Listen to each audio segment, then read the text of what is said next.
Hey guys, welcome back to my train room. If it's your first time here, my name is Don and this is the CCP&T O-Gauge Railroad. And today it's going to be all about scenery updates. A few changes I've made along the way, and no, not track changes. I told you guys I wouldn't change the track anymore, not so far anyway. I held to that promise. But I have made a few changes as far as the scenery, so I wanted to give you the updates, show you what I've accomplished so far and how I got there, and a little bit of discussion about what's coming up over the next week or two to finish up some of the projects. So start out, let me get on the other side of the camera. I'll take you around and show you all the updates. All right, to start out, I finished the second line. I got the station line in.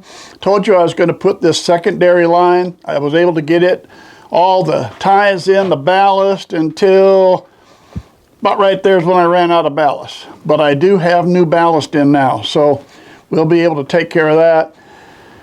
As I said, this one doesn't go anywhere. It's designed just for video purposes. There's this building. I'll have another one I think I'm going to put about right in here next to it. I want to show you, I discussed what I thought was a little different than O-Gauge. And if you look right down, this is the shot that I want to get as for doing videos. Right down here where you can have people working on the loading dock. But notice how much lower the loading dock is than the car. And if you notice, when I move over here to the station, I pick the station up a 1/4 inch with that foam, and that foam seems to make the difference to try to get a little more height for there, which seems to be a little bit more normal. So we'll see. I might move that building up, put it higher up, but for now we have that section of track. It'll have at least 2 buildings, maybe 3, but probably just 2. And we'll have to do a road and do all that other stuff later. Now the big changes. Let's move up to this wall. Boy, we've done a bunch. New backdrop, new walls, and working on some new scenery. I decided in this area to build a brick or block wall instead of doing the rocks. And I'm going to swing way around real quick. I've done the rocks over here, you've seen that, and I had this block wall that I made. I didn't want to continue with that color, I wanted to change. But in this situation, I changed the color, but I went with the block wall mainly because the track is kind of close. If you try to taper a hill down or something like that, I didn't think it was going to be quite right. I decided to go with the wall. This is the area we're working on next on the corner. I got started. That entry right there goes to the other room, to the staging area and through the wall. And there'll be a tunnel portal coming there. We have to finish this off. There's the corner. You've seen the upper corner. I've got more done. We'll get into that in a little bit. And then I did the backdrop. Now, I discussed once I was thinking of doing a cloud instead of doing the same thing that I had over here. I thought maybe I could hide it, and as you can see right in the corner, I got it to the point, the hill high enough so all you see is clouds, which I thought would be a good transition. I put a couple trees at the top. That'll pretty much cover that seam. Then I could go all clouds. But I changed my mind, decided go with the mountains. This is 2 foot by 6 foot panels, and basically they meet right about there, and you basically have a 2 foot by 6 foot panel this way and then a mirrored image going this way, and that way you can match the two up and you don't get too unsightly of a seam. As far as the wall is concerned down here, that is 1/4 inch foam. Not, mainly I use a lot of this thicker foam when I'm building stuff, but for right here, this is just 1/4 inch. I just use a pencil, scribe in all the blocks, painted it gray. I'd paint it kind of a light gray, then I'd darken it up just a little so you can see it's not just one flat color. That way it got a little bit of difference to it. And got that set up. The track above it, you can see I do have the railroad ties into place. They're all sitting there. I have to ballast it. I needed to get the ties into place because the cap block on top of the wall, I had to put the ties in before I put the cap block on, or I wouldn't have been able to get them in anymore.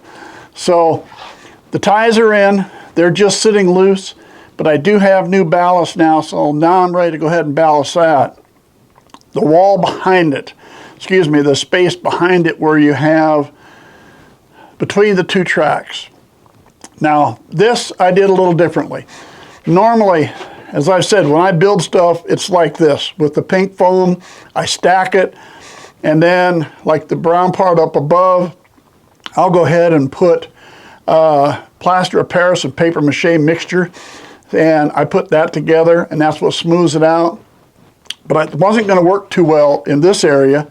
So what I did in here, I'll show you here, I used cardboard. Now I know some people use cardboard strips and then the plaster cloth they put over. I just used straight cardboard all the way across, get the cardboard all the way through, and then I came back and I put the paper mache plaster of Paris mix over that, and it's very thin. It's, most cases, it's a 1/4 inch, if barely, just enough to give that whole thing some texture. And to where I'm standing here now, it's now painted brown. So I've got it there, and I'm ready to go to the next step, which would be put dirt over it.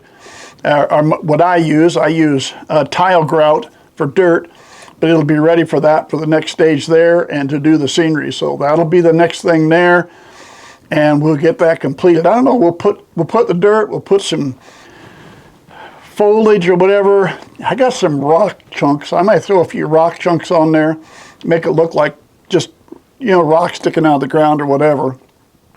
So that's the next thing to do on that to finish that up.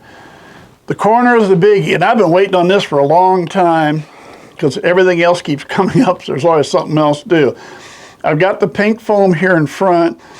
Right down here in real front, that'll be another block wall, the gray one, just like the others. That'll be a wall across there and another tunnel portal there. Here, well, instead, let's go up to here. We're going to do the upper. Here's what the upper looked like when it was just the pink foam. So I had the pink foam on the other upper, and then I thought, hey, let's try some spray foam. I had a can of spray foam. Well, I tried, and then I wasn't happy. Turned out the spray foam I had was just to fill cracks. It wasn't the big expanding foam. But it turned out not to be so bad because I flattened that out. When I put the spray foam on, I used like plastic wrap from your kitchen, laid that over the top, and then pushed it and smoothed it down with my hands. That let me smooth it down pretty good. And when it all hardened and dried, I came back with my plaster of Paris and paper mache mixture and cover it up. That's where I got to this. And after that, it's now been painted brown where you see what we have today. That whole area up there that is brown is removable. I can pick it up. So I plan to do that. I will pick it up, move it out for the next step, which will be the scenery work. And I might have some help coming to do the scenery work. We'll see. So we get a little help. We're going to go ahead, and the next thing will be basically putting dirt, foliage. I've got a couple ideas for things I want to do up there. And I don't know if I'm going to do them yet, so we won't get into it yet. But that's what we have there. Down now here in the pink area, now would be normally my mache to come next, but you know what? That spray foam didn't work too bad for filling the cracks, so I bought another can of it. And my next thing will be now to go ahead and kind of cover this with a light coating of the spray foam, use the kitchen wrap to smooth it out. That helps smooth it out a little bit. And then once that all dries, I'll come back with the paper mache again. And the key will be to fill it right up where you can't see the transition between anything you see there that's the purple or pinkish foam, that's the lower level. Anything that's brown, you can pick it up and move it. So the rocks, you know, basically those are just pieces. If I can take here, hang on just a second. Let me see if I can set the camera down here. Get it where you can see something. How's that? All right. The foam, this is one piece. From here down is one piece. Here's a piece. In here's another. This is a totally separate piece. And then this. So taking these out with five, there's actually 5 different pieces of rock.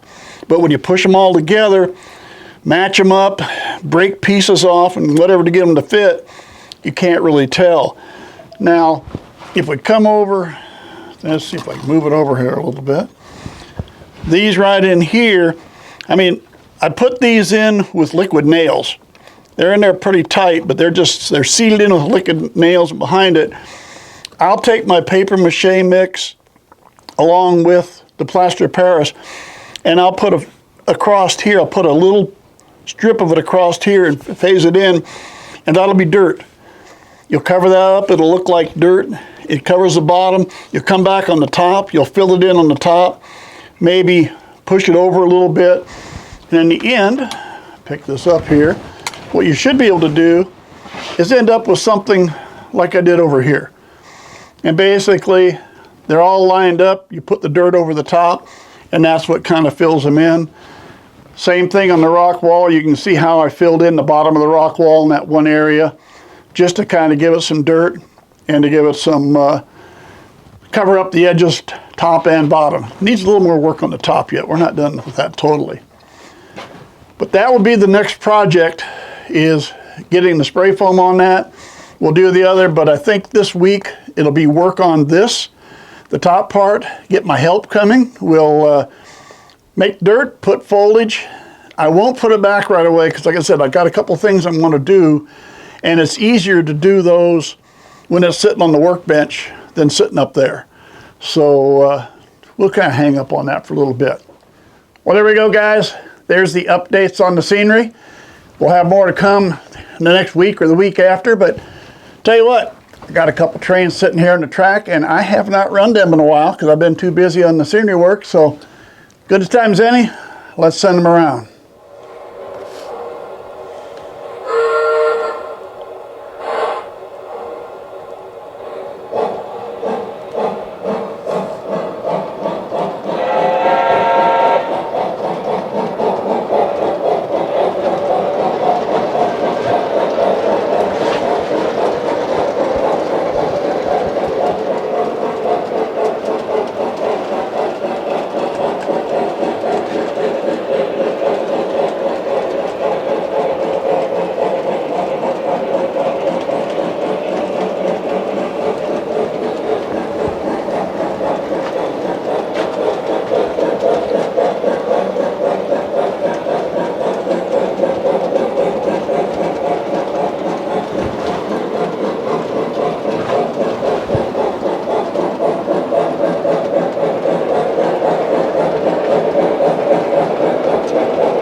Get down to the part of the layout where there isn't any scenery. It'll be a while before we get to this part.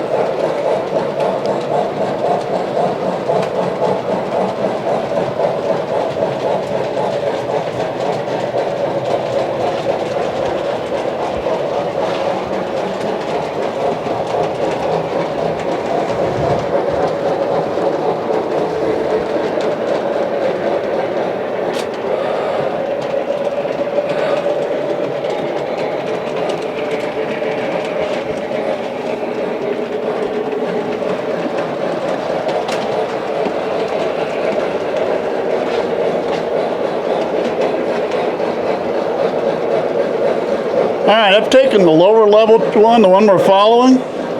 I changed his direction. And what we're going to do is send him upstairs where this guy's at.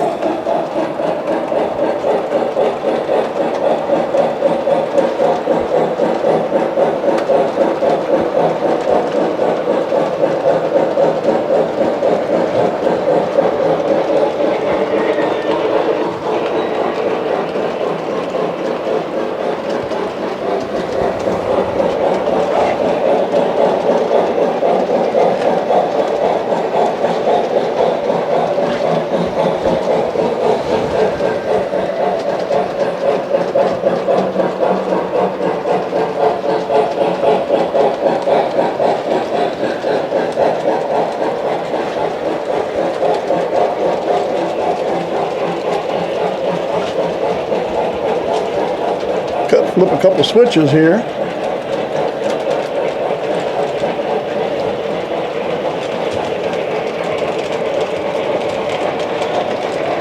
And we'll send him upstairs.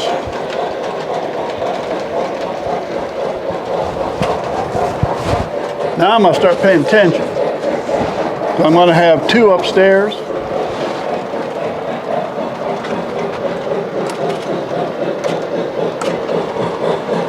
Now I'm going to start paying attention because I'm going to have 2 of them up in the same area. With 2 reverse loops, we're going to have to make sure we don't have any head-on collisions, huh?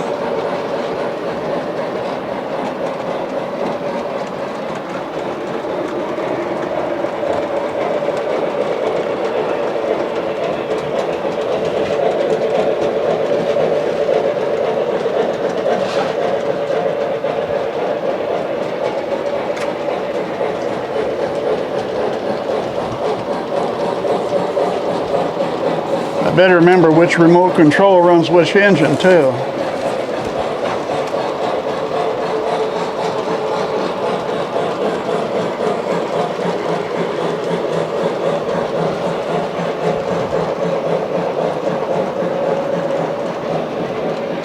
Swing around, here comes the next guy.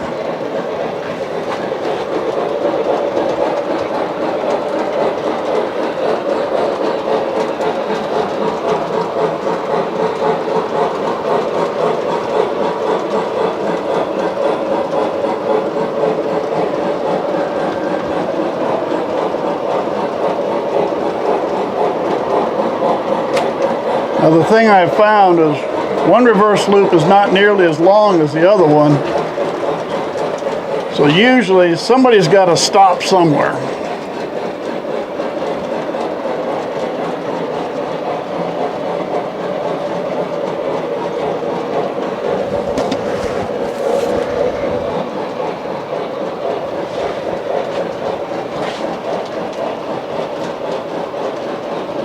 We're going to turn around. And this guy's going to have to stop.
Well, there we go, guys. There is our scenery update.